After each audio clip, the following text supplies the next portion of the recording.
चलिए चलते हैं अपन इसी खाता बही में क्वेश्चन नंबर 18। क्वेश्चन नंबर 18 में बोला है निम्न से माल खाता और रोकड़ खाता बनाइए। इसके पहले अभी हम लोग एक व्यक्ति का खाता बनाए, कमल कुमार का खाता बनाया है। तो देखते थे कहाँ पे सौदा नगद है और कहाँ पर सौदा उधार है। लेकिन यहाँ पे बोलता है माल खाता बनाइए और रोकड़ खाता बनाइए। तो पहले चलते हैं अपन, जब माल खाता बनाएंगे तो माल खाते में इस बात का ध्यान रखना, जहाँ भी क्रय या विक्रय आएगा, जहाँ भी क्रय या विक्रय आएगा उसे माल मान लेना है। जैसे खरीदा क्रय विकलन टू रोकड़ तो माल विकलन टू रोकड़, बेचा नगद बेचा रोकड़ विकलन टू विक्रय तो विक्रय जगह रोकड़ विकलन टू माल। बस समझ गया। तो क्रय विक्रय जहाँ भी जो शब्द आएगा उसको अपन को क्या मान लेना है, वहाँ पर माल मान लेना है। ठीक है, तो चलते हैं अपन सबसे पहले माल खाता।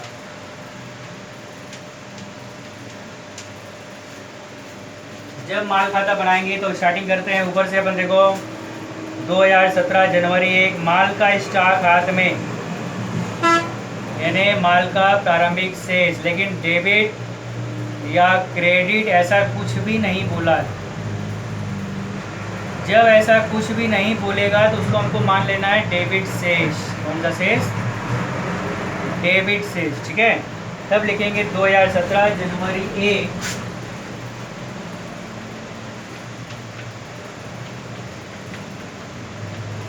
टू शेष लाया गया। क्या लिखेंगे? टू शेष लाया गया और माल खाते का शेष दिया है हाथ में 20,000। तो अब यहाँ पे अपन लिख देंगे राशि में 20,000। पहला काम, आगे बात समझ में। फिर देखो जनवरी 1 रोकड़ हाथ में बोला है, तो रोकड़ हाथ में का लेखा यहाँ नहीं होगा क्योंकि माल खाता बना रहे हैं। रोकड़ का लेखा रोकड़ खाते में होगा, रोकड़ का लेखा रोकड़ खाते में होगा, इसलिए माल खाते में उसका लेखा यहाँ पर नहीं होगा। ठीक है, आगे देखो जनवरी 5 मधु से खरीदा, नगद खरीदा ऐसा बोला गया। अगर बोलता कि मधु से नगद खरीदा तो क्रय विकलन टू रोकड़ होता, और क्रय विकलन टू रोकड़ होता यहाँ पर तो नगद होता। और माल खाता बना रहे हैं अपन और क्रय को क्या मान लेंगे? माल। तो माल विकलन हो गया ना, विकलन साइड लिखते हैं यहाँ पे क्या? टू रोकड़। लेकिन मधु से खरीदा तो क्या प्रविष्टि बन गया? क्रय विकलन टू मधु। क्या एंटर हो गया? क्रय विकलन टू मधु। माल क्रय के क्या मान लेना है? माल। तो माल विकलन पक्ष में आ रहा है हमारा यहाँ पर, तो विकलन पक्ष में लिखेंगे टू मधु। क्या लिखेंगे? विकलन पक्ष में टू मधु जनवरी 5। और मधु से खरीदा कितना बोलता है? 3,600। तब यहाँ पे लिखेंगे जनवरी 5 और टू मधु। और कितने का माल खरीदा बोला है? 3,600 रुपये का खरीदा। तब लिखेंगे अपन यहाँ पर 3,600। बताया था अभी, क्रय को विक्रय को माल मानकर प्रविष्टि दिमाग में होना चाहिए। जब माल खाता बनाने के लिए बोलेगा उस कंडीशन में। ठीक है, आगे देखो जनवरी 6 सुरेंद्र को बेचा 1400। एंट्री हो गया सुरेंद्र विकलन टू विक्रय, विक्रय यानी माल। अब माल आ गया हमारा समाकलन में, तो चले जाएंगे कौन से पक्ष में? समाकलन पक्ष में चले जाएंगे। जनवरी 6 बाई सुरेंद्र।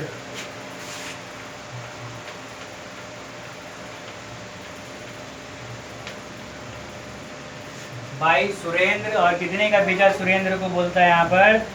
1,400 रुपये का माल बेचा। तब लिखेंगे अपन यहाँ पर 1,400। कितने का माल बेचा? 1,400 का। आगे देखो जनवरी 7 नगद बिक्री।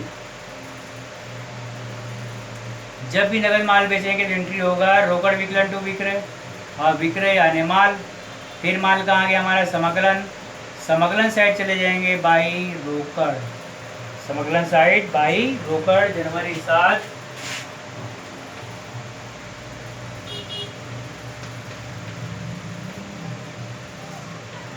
बाई रोकड़।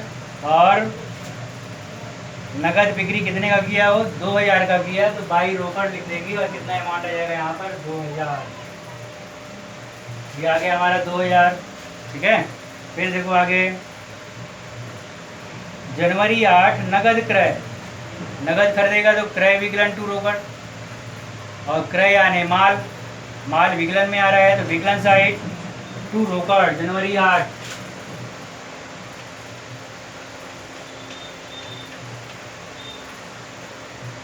टू रोकड़। और नगद कितने का खरीदा? नगद खरीदा 6000 रुपये का खरीदा, तब लिखेंगे अपन यहाँ पर 6000। कितना लिखेंगे यहाँ पर? 6000। ये हो गया। आगे देखो, जनवरी 10 निजी खर्च के लिए रोकड़ निकाले, तो एंट्री होता है आहरण विकलन टू रोकड़। माल शब्द नहीं आया इसलिए उसका लेखा यहाँ पर नहीं होगा। आगे देखो, जनवरी 12 निजी खर्च के लिए माल निकाला 800, तब एंट्री होता है आहरण विकलन टू माल। क्या एंट्री होता? माल निकाला बोला, क्या एंट्री हुआ? आहरण विकलन टू माल। अब यहाँ पर माल समाकलन में आया तो हम चले जाएंगे कौन से पक्ष में? समाकलन पक्ष में, और लिखेंगे यहाँ पर बाई आहरण। कब निकाला? जनवरी 12। तब लिखेंगे अपन यहाँ पे जनवरी 12 बाई आहरण। और कितने का आहरण किया? माल का आहरण 800 रुपये का आहरण किया, तब अपन लिखेंगे यहाँ पर 800। कितने का आहरण किया? 800 का आहरण किया। आगे दिया है फिर जनवरी 18 कार्यालय खर्च चुकाया। कार्यालय खर्च चुकाएंगे तो कार्यालय व्यय या कार्यालय खर्च विकलन टू रोकड़। माल शब्द नहीं आया है, मतलब उसका लेखा यहाँ पर नहीं होगा। फिर देखो आगे, जनवरी 20 माल चोरी चला गया। जब इसका एंट्री करेंगे तो क्या प्रविष्टि बनता है? चोरी से हानि विकलन टू माल। चोरी से हानि विकलन टू माल। अब माल हमारा फिर कहाँ गया? समाकलन। तो हमको समझ जाना है कौन से पक्ष में जाना है? समाकलन पक्ष में जाना है। कौन से पक्ष में जाना है? समाकलन पक्ष में जाना है। जनवरी 20 जनवरी 20 बाई चोरी से हानि।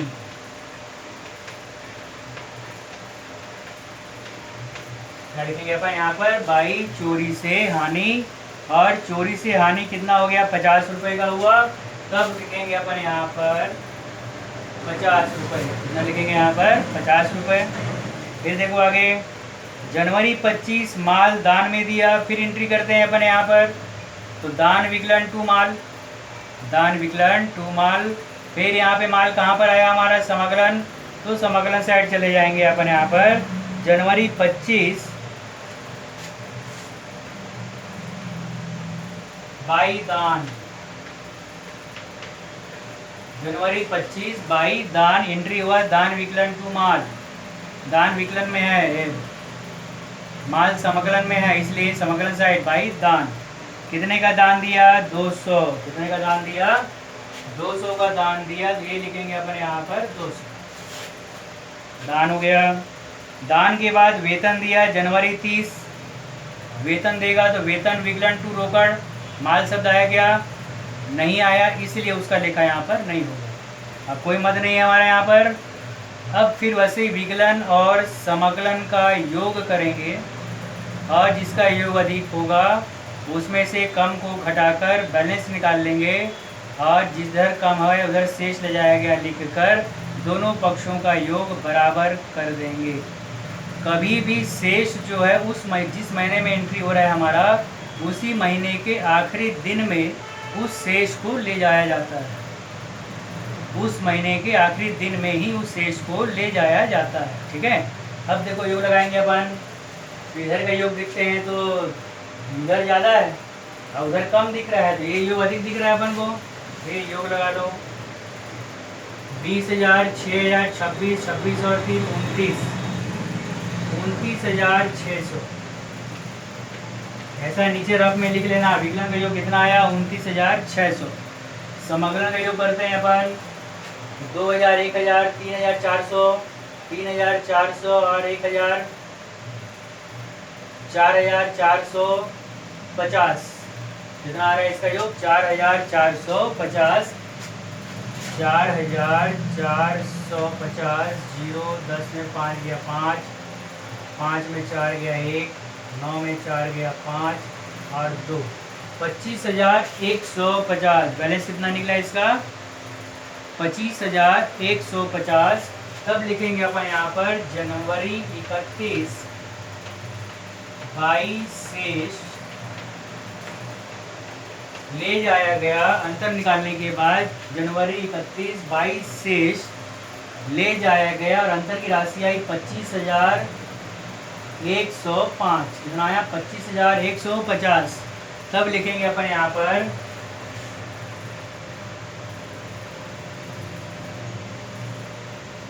25,150 और दोनों पक्षों का योग बराबर हो जाएगा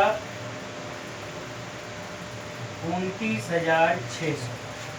बैलेंस ले जाएंगे 25,150 और दोनों पक्षों का योग क्या कर देंगे अपन यहाँ पर? बराबर कर देंगे और दोनों पक्षों का योग बराबर हो गया अपना 29,600 रुपये। ठीक है। ठीक इसी प्रकार से इसमें बोला है रोकड़ खाता बनाइए। तो जब रोकड़ खाता बनाओगे तो ध्यान देना, देखो ऊपर में रोकड़ हाथ में दिया है 26,000, कोई शेष नहीं दिया है डेबिट या क्रेडिट, तो उठाकर पहले उसको अपन को विकलन पक्ष में लाना है। 22 शेष लाया गया। इसके बाद क्वेश्चन पढ़ते जाना है। जैसे मधु से खरीदा, ये उधार है, मधु से खरीदा उधार है तो इसका लेखा रोकड़ खाते में नहीं होगा, छोड़ देना। सुरेंद्र को बेचा, ये भी उधार है, यहाँ रोकड़ शब्द नहीं आया तो इसका लेखा भी रोकड़ खाते में नहीं होगा, इसको भी छोड़ देंगे। इस प्रकार से छांटते जाना है। ठीक है। आगे नगद बिक्री, हाँ हो गया इसका लेखा। नगद बिक्री बोले तो एंट्री होता है रोकड़ विकलन टू विक्रय। रोकड़ खाता बना रहे हैं तो रोकड़ विकलन में है तो विकलन साइड लिखना टू विक्रय। क्या करोगे? विकलन साइड टू विक्रय और अमाउंट लिख देना 2,000। नगद क्रय, क्रय विकलन टू रोकड़। अब रोकड़ कहाँ आया हमारा? समकलन, तो समकलन साइड लिखना बाई क्रय 6,000। बाई क्रय 6,000। निजी खर्च के लिए रोकड़ निकाले, आहरण विकलन टू रोकड़। अब रोकड़ कहाँ आया हमारा? समकलन, तो समकलन साइड लिखना बाई आहरण 400। निजी खर्च के लिए माल निकाला, रोकड़ शब्द नहीं है, इसका लेखा हो चुका है इसलिए इसका लेखा यहाँ पर नहीं करेंगे। कार्यालय खर्च चुका है, कार्यालय विकलन टू रोकड़। रोकड़ समकलन में है, समकलन साइड बाई कार्यालय खर्च। माल चोरी चला गया, चोरी से हानि विकलन टू माल। रोकड़ शब्द नहीं है यहाँ पर, माल है, माल खाते में इसका लेखा हो चुका है इसलिए रोकड़ से इसका कोई लेना देना नहीं। माल दान में दिया है, दान विकलन टू माल, यहाँ भी रोकड़ शब्द नहीं आया, माल का उल्लेख हुआ है इसलिए इसका लेखा भी कहाँ कर चुके हैं अपन? माल खाते में इसका लेखा कर लिए हैं इसलिए इसका लेखा भी यहाँ पर नहीं होगा। वेतन दिया, वेतन विकलन टू रोकड़, वेतन के साथ रोकड़ है, समकलन में है, समकलन साइड जाइए, लिखिए बाई वेतन और अमाउंट लिखकर बैलेंस निकाल लेंगे। तो इस प्रकार से बनेगा इसका कौन सा खाता? रोकड़ खाता। ठीक है। चलिए इसके बाद आगे फिर आपको बताते हैं। यहाँ तक का काम करने के बाद बीच में जो जितना क्वेश्चन छूटते जा रहा है उसको कंप्लीट करना है। जहाँ जहाँ खाता बनाइए बोला है, रोकड़ खाता तो रोकड़ खाता बनाओ, माल खाता तो माल का खाता बनाओ, सुरेश का खाता है तो सुरेश का बनाओ, रमेश है तो रमेश का बनाओ। क्वेश्चन को समझ के बनाते जाओ, सब बनेगा। आगे बस हमें इस काम को कंप्लीट करना है। ठीक।